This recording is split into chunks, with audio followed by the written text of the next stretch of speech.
J'aimerais à présent qu'on s'intéresse à ce que pourraient être de futures représailles de l'Iran, justement. Juste après les frappes américaines en Iran, les yeux du monde étaient rivés sur les bases américaines au Moyen-Orient. À raison, Kadi, vous nous avez rejoint, puisqu'une base au Qatar a été ciblée sans faire de victimes, heureusement. Pour autant, malgré la trêve, malgré cette guerre de 12 jours, les menaces d'attentats sur le sol même américain préoccupent beaucoup les États-Unis. Oui, Marie, puisque la menace est bien réelle. Rappelez-vous les multiples promesses de représailles. Vous l'évoquiez, notamment celle du ministre iranien des Affaires étrangères, Abbas Araghchi. Regardez, on ne saurait être plus clair. Les attaques américaines auront des conséquences éternelles. C'est pas rien. Les autorités américaines, elles sont plus que jamais sur le qui-vive, évidemment, et renforcent aussi la vigilance face à ce qu'on appelle les fameuses cellules dormantes. Alors le FBI, par exemple, a réorienté des ressources vers le contre-terrorisme, notamment après l'arrestation, vous allez voir, de 11 ressortissants iraniens, c'était le week-end dernier, dont un ancien tireur d'élite iranien. Vous allez voir, je me suis rendue justement sur le site internet du service de l'immigration et du contrôle des douanes. Alors cette agence, elle est évidemment très controversée depuis le retour de Donald Trump au pouvoir. Elle présente ces personnes comme étant en situation irrégulière, avec des profils jugés à risque. En revanche, aucun plan d'attaque spécifique n'a été confirmé. Les déclarations du FBI et du département de la sécurité intérieure, elles insistent sur la vigilance, mais elles restent très vagues. Et elles insistent aussi sur le laxisme de l'administration passée. Écoutez ce qu'en dit Kash Patel, c'est le patron du FBI. L'accent doit être mis sur la protection de la patrie, de nos communautés, d'autant plus que l'administration précédente a permis à des milliers de terroristes connus ou présumés d'entrer dans ce pays. Nous avons désormais donné la priorité à la recherche de ces terroristes. Nous avons donc un excellent partenariat au sein du ministère de la Justice et nous sommes reconnaissants au sous-procureur général des États-Unis de nous aider à mener cette mission. Alors, dans les faits, ce qui a été avéré jusqu'ici, Marie, c'est une cyberattaque. Pour le moment, ça c'est juste. Cyberattaque contre Truth Social. Vous savez, c'est le réseau social de Donald Trump. Du président, oui. Oui, exactement. Donc en fait, c'est un groupe de hackers qui s'appelle la Team 313. Ils sont proches de l'Iran et ils ont revendiqué avoir donc piraté le réseau social de Donald Trump, qui a été donc temporairement interrompu. Alors jusqu'ici, l'Iran en fait a toujours soutenu des groupes terroristes à l'étranger, plutôt que d'organiser des attaques directes sur le sol américain. C'est beaucoup plus coûteux et puis c'est pas le même investissement. Évidemment, l'attaque terroriste aux États-Unis, en fait, c'est un pari risqué.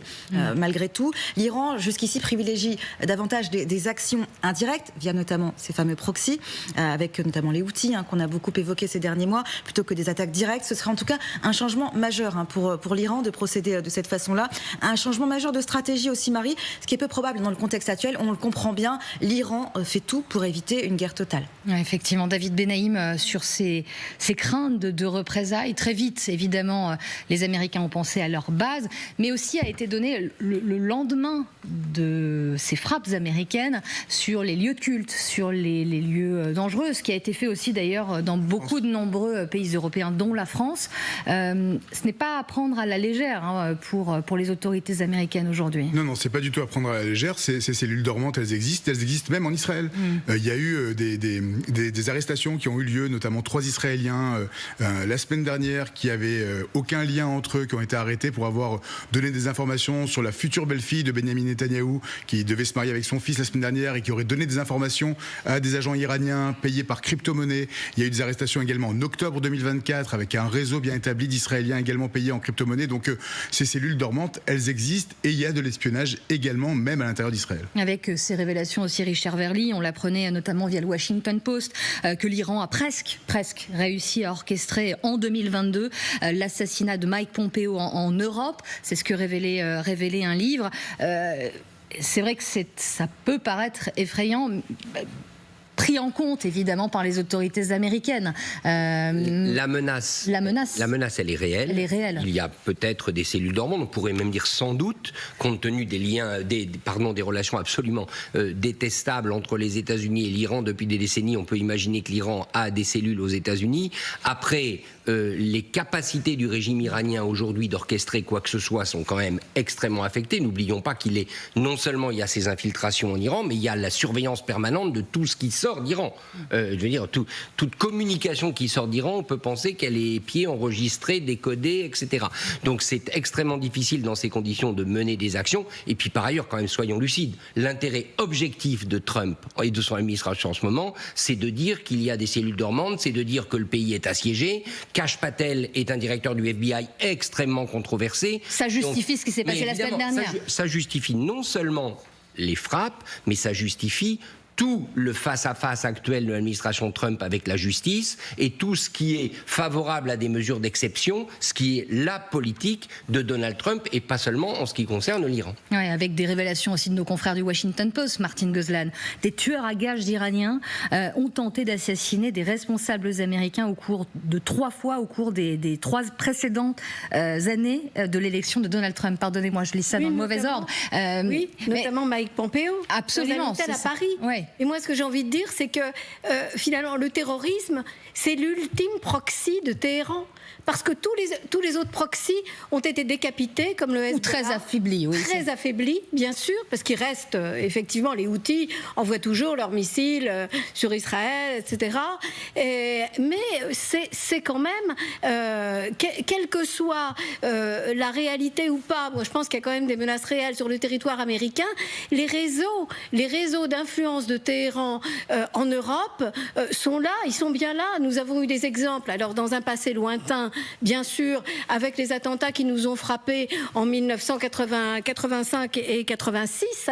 Souvenons-nous de l'attentat de la rue de Rennes, de la galerie du Claridge aux Champs-Élysées, de l'attentat du RER. Ça, c'est lointain.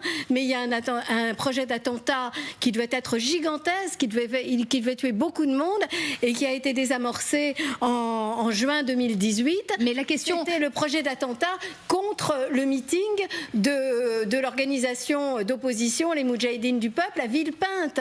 Et il y a aussi, alors, juste une seconde, Marie, il y a des opposants iraniens aux États-Unis, qui sont toujours dans la ligne de mire. Et je voudrais quand même souligner, d'abord, il y avait un opposant iranien qui avait été tué. Ensuite, il y a eu une tentative d'attentat. Alors ça, c'était, je pense, il y a un an et demi, mais je parle peut-être sous votre contrôle. C'était cette passionnariat de l'opposition féminine iranienne, c'est-à-dire Massir Alinejad, qui a tellement fait pour populariser le mouvement Femmes, Vie, Liberté. Elle a été quand même, elle a échappé à un attentat. Oui, mais retrouvée, en effet, par sans doute, ces cellules dormantes. Oui. La question, David Benaïm, en écho à ce que disait Richard aussi, c'est de savoir dans quelle mesure cette menace est utilisée par le pouvoir, par Donald Trump. Danger immédiat ou menace un peu surestimée, c'est un dosage très compliqué aujourd'hui à avoir. Donald Trump est encore en train de faire en rétropédalage la vente de la guerre des 12 jours. C'est-à-dire qu'il est vraiment dans cet état d'esprit aux États-Unis. Je pense que la menace, elle est moins sur le territoire américain qu'à l'étranger, mais les Iraniens n'ont aucun intérêt de frapper les Américains directement. Ils l'ont montré, la riposte extrêmement mesurée contre la base américaine au Qatar, elle montre qu'ils n'ont absolument pas envie de toucher et de provoquer Donald Trump. Par contre, les intérêts israéliens, là par contre, à l'étranger, c'est quelque chose qui est totalement une cible potentielle. La semaine dernière, il y a un proche des gardiens de la Révolution qui a été arrêté à Chypre, qui prépare un attentat contre des Israéliens à Chypre. Donc oui, de ce point de vue-là, il y a une vraie menace et les Israéliens et le monde juif également à l'étranger, qu'on en parlait, les synagogues, etc., s'y préparent. Oui, le terme de proxy, Richard Verly, une énième finalement, une finalité de leur proxy, le terrorisme et des actions peut-être isolées. Il y a ce livre, les auteurs m'excuseront, leur nom m'échappe, mais sur la pièvre iranienne, sur à quel point aussi le régime a infiltré. Absolument. Ça fait 40 ans que ce régime, qui est une théocratie internationaliste, donc ça fait 40 ans que ce régime cultive des réseaux ouvertement terroristes, s'est rendu coupable d'attentats, s'est rendu coupable d'enlèvements, notamment au Liban. Donc c'est un régime, j'allais dire, qui a professionnalisé le terrorisme.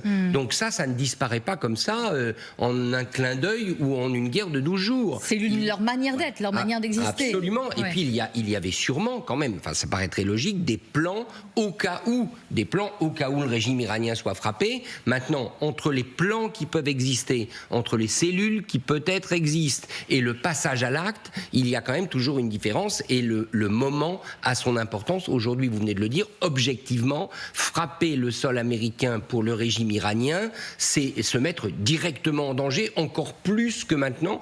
Or, on voit bien que son obsession, c'est sa survie. Juste un mot, il y a un scénario quand même qu'il ne faut pas écarter. Là, je parle de géopolitique et de Donald Trump. Donald Trump, paradoxalement, ça peut l'arranger d'avoir à Téhéran un régime iranien qui reste ce qu'il est, qui est isolé, qui est désarmé, ça bien évidemment c'est important, qui ne peut plus accéder à l'arme nucléaire. Bon, on connaît tout le débat aujourd'hui sur l'efficacité ou non des frappes. Ça, ce serait la pire des choses. Parce qu'à ce moment-là, Donald Trump, ça peut avoir un méchant dans une région, mais un méchant qui est désarmé, ça peut être très utile à des gens comme Donald Trump. Et vous aurez remarqué qu'il a complètement changé entre ce qu'il a dit quand il était à l'OTAN à La Haye et ce qu'il a dit ensuite. À La Haye, il a dit « je suis même prêt à faire du business avec le régime iranien ». Ça, c'était du pur Trump. C'est-à-dire, quel que soit le régime, s'ils font du business et qu'ils sont pacifiques, ça me convient. Et 3 jours après, il a dit l'inverse, il a dit qu'il était prêt à reprendre les sanctions.